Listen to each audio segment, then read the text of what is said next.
Jonah trying to call me. Awesome. Let's see what it say. The meeting is being recorded. I must have got to say got it. You got to click on got it. Yep. The two options are got it or leave meeting. Yeah, I'll call Jonah back later. So perfect. All right. Well, welcome to my channel.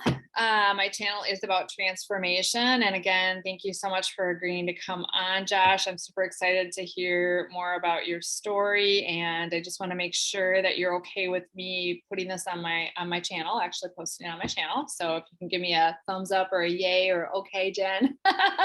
Yay, perfect. Perfect. So yeah, let's just dive right into it. I'm pretty transparent. I do share frequently that, you know, I'm a sober person in recovery, and I do it for the point and the purpose of helping others, and also helping others to be able to see that this is possible. This life that we actually live, that is such a good life, and have transformed into this life over time, has, you know, it's been a freaking miracle.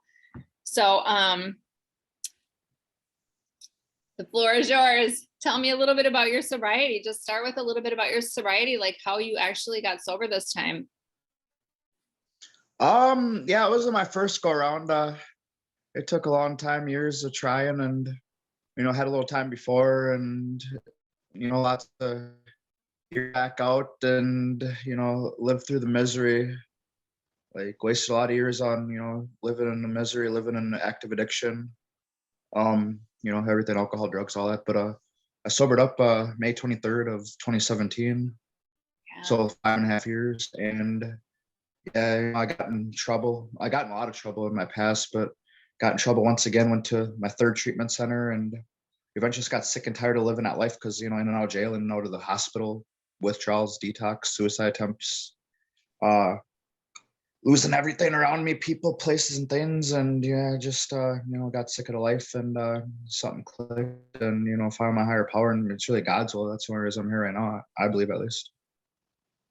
Yeah, that's huge. I think that piece of surrender, but it's so funny. Well, it's not funny, but with us, as far as addicts and alcoholics go, it seems like we have to take a pretty strong beating. And I know in the big book, it talks about being beaten down to that state of reasonableness where you're just at a place of surrender. And, in hindsight, when I look back at my story relative to that, it's a very powerful place, because that is truly where, you really make room for God to go to work on your behalf, whether you believe in him or not.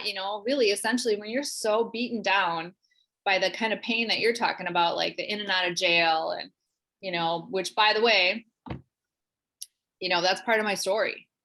And, I think that people don't understand that when they say death, institutions, or jail, that doesn't exclude.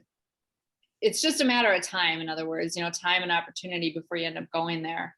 So, that's really, really amazing. Were you court ordered by the courts in any way, shape, or form? Or what made you, did you just decide to go to treatment because you were in so much pain, or? I was in a lot of, pain, physically, mentally, emotionally, spiritually. But yeah, I was court ordered once again after, and this time it was another assault on my record, a misdemeanor, but it was another assault, and then got arrested for that, and did things I wasn't proud of once again because of my drinking and drug use, and yeah, I got court ordered, and even to go to treatment and meetings, and then eventually something stuck. Even after that, I kept going. Yeah. So you actually came into the rooms and started working a program of recovery. And what did that look like? Did you get a sponsor? How did that work? Yeah, I go hard. Pretty much everything I do in life, it's all or nothing. We'll probably get more of that later of other stuff, transformations. But yeah, like my addiction and street life was all or nothing, and felt like I was the best alcoholic out there, the best, the drunk, the best this and that. But like when I came into a recovery, I have that same mentality. I give it my all. It's recovery or nothing. I put my all into it and come out, from a fast pace out and running right away. Like right away. I got a sponsor, jumped into the book, was even of service and helping others even when I was still trying to help myself, and it was just part of my program. And like I became service right away. Like I started running a young people's meeting like my first week sober, even taking other people to detox even when I had a couple weeks sober. I mean, I know that's not always recommended, but my sponsor said it was okay. And yeah, I just meetings and Jumped right getting in. to the fellowship, and yeah, jump right into the fun. Wow. So what would you say is, or for you, the most challenging or the hardest part about sobriety and early sobriety? To like even just saying it to the newcomer, like what is, because so many newcomers, they come in, they struggle, you see their pain, you know that they're in the throes of it, and then they go back out. And maybe that's just part of their story, and it is. But what would you say for you was the most difficult piece in terms of newer in sobriety? Probably how to deal with, one thing was how to deal with the emotions, because when you get sober, not everything's gonna be perfect. You're not just gonna sober up and it's gonna be a magical pink cloud. Life's still gonna deal with it. So dealing with the challenges of life and facing that on sober, because like when I was using, I didn't really have my feelings. I was numb to the world. So open up emotions, and especially being a male and taught like from the streets, like, can't really have emotions, but like I went to therapy and did extra stuff too. And, getting rid of the using friends and using ideas helped a lot too. And I, had a lot of anger back then, and, tried to cope with my anger. Corridor anger management helped with that too. But I was also an added bonus of my situation. I was also in a very toxic relationship, even in early recovery. That's, spanned even part of my recovery to first, on and off with with someone that just, I mean, they're not a bad person, and we were just toxic together. And so I was battling that too, and that didn't help either. So, learning to work on myself first and foremost, not doing it for someone else and not any reasons, just, and put my recovery first. And, if someone can understand that, then they maybe need to be cut out. If not supporting you, then they're against you. And there's no really room for that when you're, make that leap into recovery. Yeah, that makes total sense. And I think that's also, I loved what you said. I think it's spot on in terms of, dealing with feelings and emotions for anyone in early recovery is really a challenge. And because, I mean, it's kind of like you're feeling for the first time and you don't really know how to respond to that. You don't know how to manage that. You don't know how to fucking feel. I swear. But it's true. But it's true though. It's like I always say, when I sit in those rooms, it's like I really, I liked to check out of life and be in la la land. The problem was the places I would end up, the heartache, the pain, the suffering, the stuff that I lost continually over and over, so today I obviously have a much better life and I'm so grateful to God for that. But it's been a long road and it's been a hard road. But and what's great, and what I heard you say too, what's really cool about all of this is that it's like we go through what we go through, and the good news is in recovery it's not in vain, because when I look back, it's so valuable because it's really contributed to who I am today and my character and how I got here today. It's like you couldn't have really skipped any of those steps. No pun intended, but Uh-huh. you know what I mean? Like working the steps. Okay, so I love it. I love that you're sober, and it sounds like you were kind of like on the streets, or maybe had like a rough side to you living in the fast lane on the streets, which I can also relate. I have my own story with, coming out of a rough neighborhood, whatever. So then fast forwarding to what, maybe 4 years ago, 4.5 years ago, you've lost like 140 pounds. I like so want to hear this story. at what point in your recovery was it about, was because you said it was about a year ago, right? That you like went on this journey. And so like, where did all that start? And then what? It was almost exactly 2 years ago because I remember the date very well. It was October 28th, 2020. So I mean, we have these dates. I mean, that date means just almost as much as my recovery. Like my Oh, recovery is, has to be like my physical journey, health, A1 or 1A or whatever you want to call it. Like it's right up there, just as important to me. And so like I remember my sobriety date, and I also remember the day that I, did my physical journey. And I came to the doctor, unrelated. I forgot what I went to the doctor for, but it was October 28th of 2020. It's almost 2 years ago. And then I kept having health problems. Because I was, considered obese or morbidly obese on a scale. I was like 315 pounds. And I had all these health problems. I had like pre-diabetes, and they kept telling me, eventually it's going to be full on. Like, I don't want to stick myself with the needle. My cholesterol was through the roof. My blood pressure, had sleep apnea. I had to wear like a sleep machine, snoring and gasping in my sleep. And if I didn't wear that, there's the risk for death and other side effects, like all the stomach pain. And I felt like kind of sometimes I was almost having like these little heart attacks, and like all around, and mentally, like even though I was sober, like something was missing at that point in my life. I didn't necessarily know that it was this in my head, but like it did make my mental health worse. Like I felt, just worse about myself, and because I was, very overweight and not really happy. And then like the doctor, like I made half-hearted attempts before, but this doctor actually kind of called me out on it.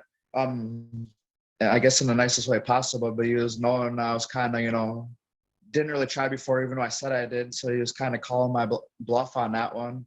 And so that day forward, I, decided to take that leap and at least see where it take me. I didn't have any goals because before I maybe half-heartedly attempted, but I was, trying to give it my all, kind of just like it was like recovery at the time. And, I didn't, like I said, I didn't have no goals. I didn't have no, like, no, nothing. I was just going to try to at least make a healthier lifestyle, and didn't know where it goes. And, one thing leads to another. And, here I am now. Now I'm on another phase of that journey now. yeah. So you come out of the doctor's office and he tells you like your health is going to shit, you're going to have diabetes, you're going to be at high risk of, death, whatever the hell. I mean, he's just putting the smack down. And somehow you come out of that experience and you're like, okay, I'm really going to give this thing a shot. And did you do anything? Did you join any programs? Was this just like a you and a God thing where you're like, okay, I'm going to really focus on my eating or changing my eating habits or my mindset towards food? What was like the thing that came to mind to you? Where did it all start? Did you start changing your eating first? Yeah, almost immediately. He gave me some ideas too. And almost immediately I started that. I maybe a, like some people call it a last hurrah. Like when they stop, some people who stop drinking or using drugs maybe have a last little hurrah before treatment. So I maybe had a little last hurrah with the eating nonsense, but then I really buckled down ASAP, maybe like the next day or so. And like some of the ideas was cutting out carbs. So like I didn't necessarily go all keto, but I cut out quite a bit of carbs. I stopped drinking soda. I stopped eating anything really, a lot of sugary stuff. I cut down on some of the fat, sodiums, and calories. Like pretty much cut out on a lot of the bad stuff, and pretty much just drank water and a lot of fruit and veggies, lean meats, healthier foods, not a lot of processed canned stuff as much.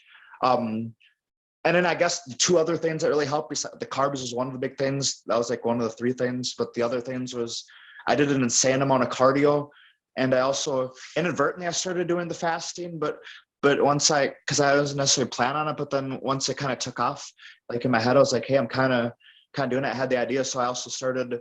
So now I was like, I am doing intermittent fasting. So I kept rolling with that, and I was very religious with intermittent fasting. And my version of it, at least because there's different versions, my version of it was there's only 8 hour window where I ate during the day. So like my window was usually 11 in the morning to 7 p.m. And then the other 16 hours, only water, no food, no nothing besides, water. And, doing 5 to 10 or more miles of cardio every single day. Plus we had a really nice 70, I remember that week very well. It was like 70 degrees going in November, that whole week. And then that really started off my journey. I was like, I'm gonna get like 30, 40 miles in this week. And then that's how I like my recovery. I came off running. I came off literally running into that too. I mean, not like, I guess literally running, because it's not always good to the size I was to, start full on sprints, but I did, lots of cardio and started like going That that hard? journey quite a bit. Was that hard though on your knees and like your body at first, like when you're first carrying that much weight and you're trying to do that type of exercise? Was it hard? I mean, was it really like difficult, but you just pushed through? And I mean, it sounds like you're all or nothing, but I get it. And I love that. But was that hard on your knees and your body? That's why I eased into it, because like the more I got used to it, then I actually started jogging and running. Like I could jog or run like miles. Like I actually do like marathons now, like not like full marathons, but I do like, some of the different Ks out there and do different recovery runs and stuff now. But like I didn't start out running right away. But I did start out doing lots of walking slash fast paced walking slash maybe jogs. I did start every single day doing 5 to 10 miles. I did join a gym because it was becoming wintertime. And then I also, one of the things I did buy, it was also like we were getting some extra money, COVID or whatever, so I didn't splurge on a lot of ridiculous stuff. Like a new mattress and exercise bike was like a couple things I got. Like those are, I guess, my splurges. Get a little bit extra money, so I got an exercise bike for the winter for my apartment, and I was using that quite a bit. So I really was doing all that before I really started technically running. Then I Yeah. started hitting the treadmill more and the elliptical, and built my way up there. But like I was focused and dedicated to striving very hard to get to those goals. Oh my gosh. I'm just blown away. I'm blown away. I mean, 140 pounds is dramatic and drastic. So you take off all this weight, the way that you're doing it, you just laid it out. And now you're at this place where you're building muscle mass. Let me see. Can you show me a muscle? Let me see a muscle. Dude, what the? Look at that muscle. Shut the fuck up. Dude. Yeah. What? I am like, wow. Seriously, Josh, OMG. And I mean, congratulations.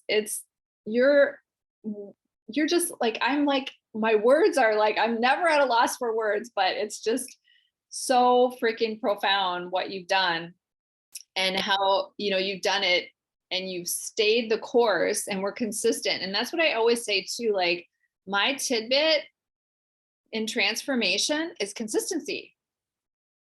It's really consistency. And, I love that now you pushed into the next phase of your like health movement of muscle mass and just building that muscle. And you look amazing. And man, I am super grateful for you coming on and sharing your story briefly. And so we can go ahead and wrap it up. I don't know if you have anything else you want to throw in there for anybody else, but I think you just laid it out really, really well. So thank you again. Thank you.